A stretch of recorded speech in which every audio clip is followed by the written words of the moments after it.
अस्सलाम वालेकुम दोस्तों, हिस्टोरिकल वर्ल्ड की एक और तारीखी वीडियो में आप सबको खुश आमदीद कहता हूँ। दोस्तों, बुनियादी तौर पर हार्प टेक्नोलॉजी अमरीकी रियासत अलास्का में चलने वाले एक रिसर्च प्रोजेक्ट का नाम है, जो 32 से 35 एकड़ रकबे पर लगाए गए 180 टावर्स और एंटीनों पर मुश्तमिल है, जिससे 3 बिलियन वाट ताकतवर बरकी मकनातीसी लहरें पैदा की जा सकती हैं। हार्प इंग्लिश के अल्फाज high frequency active auroral research program का मुखफिफ है। इस प्रोजेक्ट की बुनियाद 1993 में रखी गई, जिसके मकासद में मसनूई मौसमी तब्दीलियों, जमीनी ज़खायर की तलाश और वायरलेस कम्युनिकेशन की टेक्नोलॉजी का हसूल था। साइंस के बैनुल-अक़वामी कवानीन के मुताबिक किसी भी नई साइंसी इजाद को रजिस्टर करवाना और उसकी बुनियादी तशरीह करना जरूरी होता है। इस प्रोजेक्ट के मुताबिक कुछ कामयाबियों को बैनुल-अक़वामी साइंसी पेटेंट में 1995 से 2000 के दरमियान रजिस्टर करवाया गया, जिनकी तादाद तकरीबन 12 थी। लेकिन यहाँ सवाल ये है कि क्या ये टेक्नोलॉजी मुकम्मल तौर पर इंसानियत और इंसानी माशरों के लिए फायदेमंद और महफूज है, और क्या पाकिस्तान में गुज़िश्ता साल होने वाली तूफानी बारिशों और सैलाबों का सबब भी यही टेक्नोलॉजी है? ये सब जानने के लिए वीडियो को मुकम्मल देखें। जमीन के ऊपर फिजा की मुख्तलिफ तहों में से एक तह का नाम आयोनोस्फीयर है, जिसकी मोटाई सतह जमीन से 70 से 300 किलोमीटर तक है, जो बेशुमार मस्बत और मनफी आयन्स पर मुश्तमिल है। अलास्का में मौजूद इस प्रोजेक्ट के कैंप से मुख्तलिफ पावर और फ्रीक्वेंसी की बरकी मकनातीसी लहरों को बड़े एंटीनाज के जरिए आयोनोस्फीयर में भेजा जाता है, जिससे वहाँ बहुत ज्यादा मसनूई हिद्दत पैदा करके मौसम में गैर मामूली तब्दीलियां पैदा की जाती हैं। इसकी मदद से एक तरफ किसी खित्ते को बारिशों से बिल्कुल महरूम करके बंजर बनाया जा सकता है, और दूसरी तरफ किसी खित्ते में हद से ज्यादा बारिशों से मसनूई सैलाब भी पैदा किया जा सकता है। इस टेक्नोलॉजी की मदद से दुनिया के मुख्तलिफ खित्तों में ज़ेरे ज़मीन ज़खायर की मौजूदगी और उनकी मिकदार का भी अंदाजा किया जा सकता है। इस मकसद के लिए मुख्तलिफ फ्रीक्वेंसी और पावर की बरकी मकनातीसी लहरें इलेक्ट्रिक प्लेटों से टकराई जाती हैं, और टकरा कर वापस आने वाली लहरों से मतलूबा मालूमात अखज़ की जाती हैं। तेल, गैस और दूसरे ज़ेर ज़मीन ज़खायर की तलाश के लिए भेजी जाने वाली लहरों की एनर्जी मुख्तलिफ रखी जाती है, इसलिए कि इन लहरों की मदद से ज़ेर ज़मीन ऐसी जगह जहां ज़लज़ले के इम्कानात पहले से पाए जाते हैं उनको ट्रिगर किया जा सके। जबकि इस टेक्नोलॉजी से ज़लज़ले पैदा करने के हवाले से साइंसदानों में इख्तलाफ पाया जाता है। इस प्रोजेक्ट की मदद से आयोनोस्फीयर का दर्जा हरारत बहुत ज्यादा बढ़ा दिया जाता है, जिससे एक्सट्रीमली लो फ्रीक्वेंसी यानी ELF लहरें पैदा करके उनका रुख जमीन की तरफ मोड़ दिया जाता है। ELF लहरों की खासियत ये है कि वो हजारों मील का फासला तय करने के बावजूद फैलती नहीं है और अपनी तवानाई जाया नहीं करती, इसलिए इनकी मदद से एनर्जी की बहुत बड़ी मिकदार को जमीन या फिजा के कुछ हिस्से पर फोकस करके मुंतकिल करने से बहुत ज्यादा दर्जा हरारत का प्लाज्मा पैदा किया जा सकता है। प्लाज्मा मादा की चौथी शक्ल है, जो बहुत ज्यादा आयन्स और इलेक्ट्रॉन्स पर मुश्तमिल होती है। इससे जंगलों में आग लगाने और उड़ते जहाज के इंजन को आग लगाकर गिराने के साथ ग्लेशियर्स को मसनूई तौर पर पिघलाकर सैलाब पैदा किए जा सकते हैं।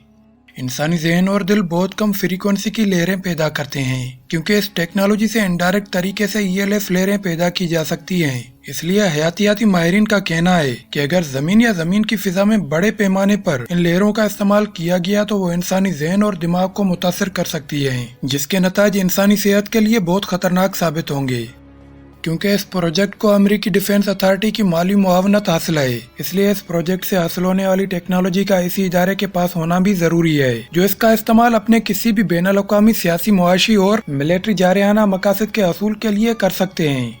बैनुल-अक़वामी साइंसी पेटेंट्स की रोशनी में साइंसदान इस बात पर मुत्तफिक हैं कि इस टेक्नोलॉजी से गैर मामूली मौसमी तब्दीलियां पैदा करके शदीद बारिशें, तूफान और सैलाब पैदा किए जा सकते हैं। लेकिन क्या इस टेक्नोलॉजी से ज़लज़ले भी पैदा किए जा सकते हैं? ये वो सवाल है जिसमें साइंसदानों में इख्तिलाफ राय पाया जाता है, क्योंकि साइंसदानों की ये राय साइंसी पेटेंट्स की रोशनी में है। इसलिए ये भी हो सकता है कि इस रिसर्च के इंतहाई खुफिया काम को उनका हिस्सा नहीं बनाया गया हो। और हम ये भी जानते हैं कि क्लासिफाइड रिसर्च वर्क को कोई भी इदारा साइंटिफिक जर्नल्स में पब्लिश करने की इजाजत नहीं देता। लेकिन देखा जाए तो अगर किसी जगह ज़लज़ले के ज़ेरे ज़मीन अमकानात पहले से मौजूद हैं, तो उसको कबल वक्त इस टेक्नोलॉजी की मदद से ट्रिगर जरूर किया जा सकता है। नाजरीन, मजमूई तौर पर एशिया आज उभरती ताकत है, जो मुस्तकबिल में अमेरिका समेत पूरे यूरोप के लिए हर मैदान में चैलेंज साबित हो सकता है। इसलिए एशिया की उभरती ताकतों की तरक्की में रुकावट डालने और एशिया में अमेरिकी तुफैली रियासतों को अपने हाथ से निकलने से रोकने के लिए इस टेक्नोलॉजी के इस्तेमाल की आरा बहरहाल मौजूद हैं।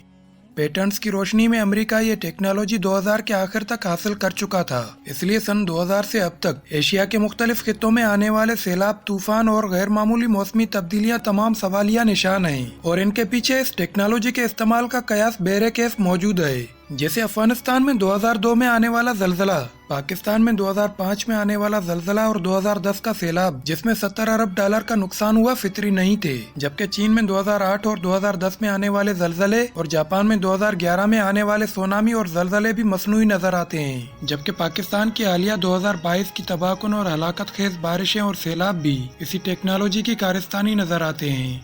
साइंस और टेक्नोलॉजी इंसानियत की मुश्तरका मीरास है, यानी इनकी तरक्की से इंसानियत को बहैसियत मजमूई फायदा पहुंचना चाहिए। ऐसा ना हो कि एक महदूद तबका तो इससे फायदा उठाए और बाकी अक्सरियती तबके के लिए वो अजाब साबित हो। सरमायादाराना मुआशी निजाम के सरपरस्त अमेरिका की इंसान दुश्मन पॉलिसियों में जनूनियत का अंदाजा इस बात से होता है कि दुनिया में सबसे पहले एटम बम का इस्तेमाल और फिर हार्प टेक्नोलॉजी का इस्तेमाल करने वाला वो वाहिद मुल्क है।